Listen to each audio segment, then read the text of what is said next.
खरं तर नांदेड दक्षिणमध्ये विकासाचा अभाव अद्यापही आहे. रस्त्यांची हालत आपण मराठवाड्यातच एकूण पाहिलं तर फार भयानक परिस्थिती आहे. त्यानंतर ज्या काही योजना सरकारी आखत आहे, त्या जनसामान्यपर्यंत व्यवस्थित पोहोचत आहेत का? शेतकरी आजही आपल्याकडनं अनेक योजनाहून वंचित आहे. आज नांदेडमध्ये आपण पाहिलंय की अवकाळी पावसाची काय अवस्था आहे. त्यानंतर किती वेळेस तर आपल्याला नांदेडला पाऊसही होत नाही. आपण दोन्हीरित्या मार खात असतो.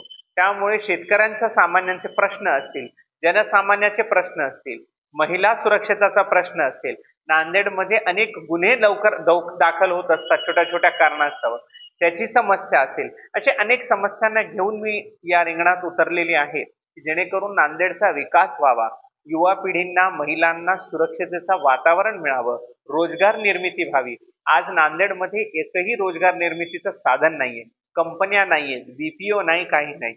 एक आमदार म्हणून जर मला निवडून दिला तर माझी पहिली काम राहील की इथल्या युवकांना रोजगार द्यावं. कारण नांदेडचा युवक हा पुण्यात पळतो, हैदराबादला जातो, बँगलोरला जातो, मुंबईला जातो. नांदेडमध्ये का टिकत नाही तर नोकरी नाही. आज सुद्धा एक फार मोठी समस्या नांदेडकरांची आहे. असे अनेक छोटे मोठे प्रश्न आहेत जे की आतापर्यंतच्या सगळ्या राजकीय मंडळींनी आपापल्या मला असं वाटतंय की लालचपायी म्हणा किंवा स्वतःचं पोट भरण्यासाठीच मला वाटतं राजकारणात आले की काय, जनसामान्याचा ऐकणार कोण हा प्रश्न निर्माण होतो. म्हणून मी आलेली आहे.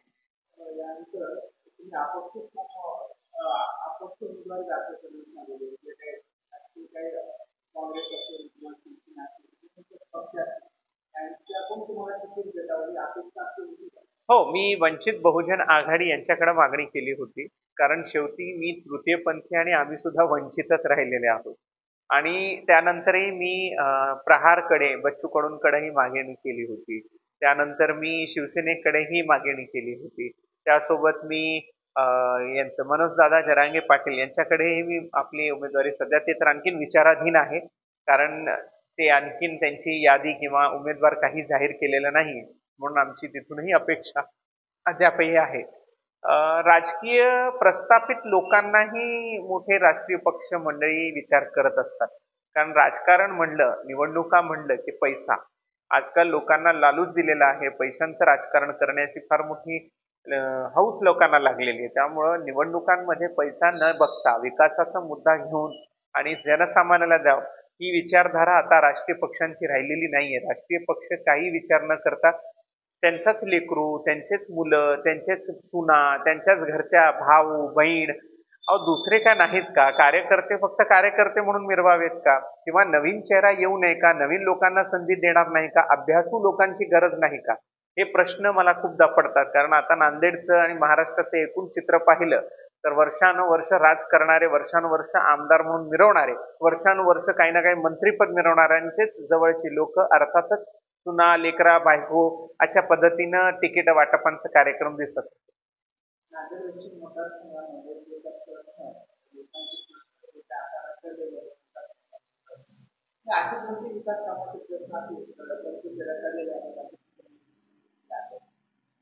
आपल्या निर्देशनात खूप काही आलेलं आहे. जनसामान्यामध्ये आजही आपल्या नांदेडमध्ये जर पाहिलं तर अनेक विकासाचे मुद्दे नाहीयेत. मी आताच थोड्या वेळापूर्वी तुम्हाला सांगितलं की रोजगार निर्मिती नाहीये जे नांदेडकर नेहमी मागत असतात. त्यासोबत नांदेडमध्ये कुठलीही मोठी कंपनीचं काम नाहीये, इंडस्ट्रीयल काम अद्यापही मोठा नाहीये. त्याच्याबद्दल विचार व्हायला गरज आहे. त्यासोबत युवा पिढींचं शिक्षण नांदेडमध्ये दर्जेदार शिक्षण व्हावं त्यासाठी आपल्याला काम करण्याची गरज आहे. त्यासोबत उपेक्षित वर्ग जो कोणी राहिलेला आहे, आज एससी समाज आहे, त्यांचे अनेक झोपडपट्टीच्या समस्या आहेत, त्यांच्याकडे राहण्याच्या ज्या घर आहेत, ज्या काही त्यांच्या जमिनीचे अधिकार आहेत ते सुद्धा व्यवस्थित देण्यात आलेले नाही. अनेक योजना ज्या आहेत त्या जनसामान्यापर्यंत व्यवस्थित पोहोचतायत की नाही या देखील समस्या आहेत. त्यानंतर मी तुम्हाला मगाशी पण सांगितलं, शेतकऱ्यांचं नांदेडमध्ये अनेकदा मोठा नुकसान होताना पाहतो, पिकांचा नुकसान होतो, हे होतो. त्याबद्दल काही योजना आखता येतील का? नांदेडमध्ये आजही शेतकऱ्यांविषयी काही व्यवस्थितरित्या काम होत नाहीये. त्यासाठी खूप काही करण्याची गरज आहे. या समस्या सोडवण्यासाठी मी नेहमी तत्पर राहील.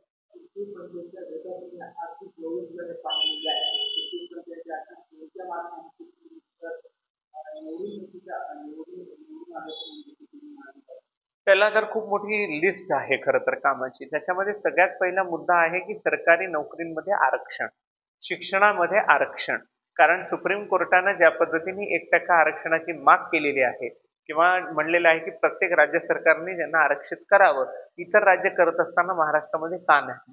पहिला मुद्दा तो राहील. दुसरा, तृतीयपंथांसाठी ज्या काही योजना सरकारने बनवले ते अंमलात आणण्यासाठी, त्यामध्ये मेडिकल सुविधा असतील, त्यामध्ये त्यांच्या ओळखपत्रांची समस्या असेल, त्यासोबत त्यांच्या राहण्याची समस्या असेल, हॉस्टेल निर्मिती असेल, रोजगार निर्मिती असेल, शिक्षणासाठी काही विशेष योजना आखता येतील का, फ्री एज्युकेशन कसं मिळता येईल, याबद्दल मी काम करणार आहे. आमचं 1.5 वर्ष झालंय तृतीयपंथी कल्याण मंडळ देखील विचारधीन आहे. अनेक मंत्र्यांकडे त्याच्या फाईल पडलेल्या असतात. मंडळ स्थापन झाल्याने कामं होतात, समस्यांना उजागर मिळते, तिथं त्यांचा विचार होतो, मग त्यावर समस्यांवर विचार होऊन त्याचा काहीतरी तोडगा निघतो. या पद्धतीने देखील काम करण्याची गरज खूप आहे.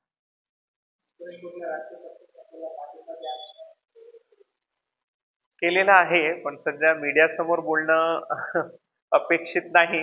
हो, करतायत सगळे, कारण माझ्यासोबत युवा पिढी मोठ्या पद्धतीने जुळलेली आहे. आज माझ्याकडे कार्यकर्त्यांची गर्दी जरी नाही दिसली, तरी लोकांनी मनाने, दर्दीने माझ्याशी जुळलेले आहेत. त्यांना माहिती आहे, एक नवीन चेहरा, नवीन विकासाचा चेहरा पाहिजे. मी फार काही श्रीमंत नाही, एक सामान्य कुटुंबातली बाई आहे. जर नांदेडकरांना खरंच विश्वास असेल की आपल्यातला माणूस कोणीतरी आमदार व्हावा, तर माझा विचार नक्की नांदेडकर करतील ही अपेक्षा आहे. मी नांदेडकरांना आवाहन करेल की मी जनमानसातली, तुमच्यातली एक बाई आहे. खरं तर उमेदवार कसा असावा, उमेदवार लढाकू असावा, सुशिक्षित असावा, सरकार आणि जनमानसामधला एक दोरा असतो नेता म्हणजे. त्यामुळं माझ्याकडं पाहत असताना नांदेडकरांनी, मला माझ्या परिवारासाठी पैसा कमवायचा नाहीये, मी एकटी आहे, मी जनमानसातली बाई आहे, मला 24 तास रस्त्यावर काम करण्याची संधी द्या. नांदेडकर जर माझा विचार करतील तर तुमचे विकास, तुमचं सगळे कार्य, तुमच्या समस्या ज्या काही एक आमदार म्हणून जर निवडून आले आणि माझ्याकडे येतील, तर मी सोडवायला तत्पर राहील आणि तुमच्यासाठी सेवेसाठी राहील. मला राजकारणात राजकारण करायला नाही, तर समाजकारण करण्यासाठी यायचं आहे. पहिल्यांदा ही उमेदवारी, एक नवीन चेहरा, नांदेडकरांनी एक फार मोठं उदाहरण महाराष्ट्रात आणि देशात घडवू शकतात की नवीन चेहरा, न पैसाचा चेहरा, एक छोटा चेहरा मोठा कसं होईल आणि त्यांच्यातला माणूस कसं विधानसभेत गाजवेल, हे नांदेडकरांच्या हातात आहे. माझी खूप मोठी इच्छा आहे की मी आमदारकी करून आपल्या सर्वांची सेवा करावी. एक संधी नांदेडकरांनी मला द्यावी, जेणेकरून मी हे काम करत नांदेडकरांचे अहोभाग्य फक्त तुमच्यासाठीच नाही, तर माझ्या तृतीयपंथी समाज देखील आपल्याकडं तेवढा उमेदीने बघत आहे की तुम्ही एक आमदार आमच्यातला पाठवाल. आणि इतकं सुशिक्षित नेता जर तुमच्या सोबत असेल तर तुमचं खूप काम होईल. खरं तर मी डोळ्यात अश्रू येत आहेत की आज आपल्याला नांदेडकरांचं प्रेम आतापर्यंत कलाच्या माध्यमाने, सेवेच्या माध्यमाने मिळालं. आता तुमची मला राजकारणात सुद्धा गरज आहे.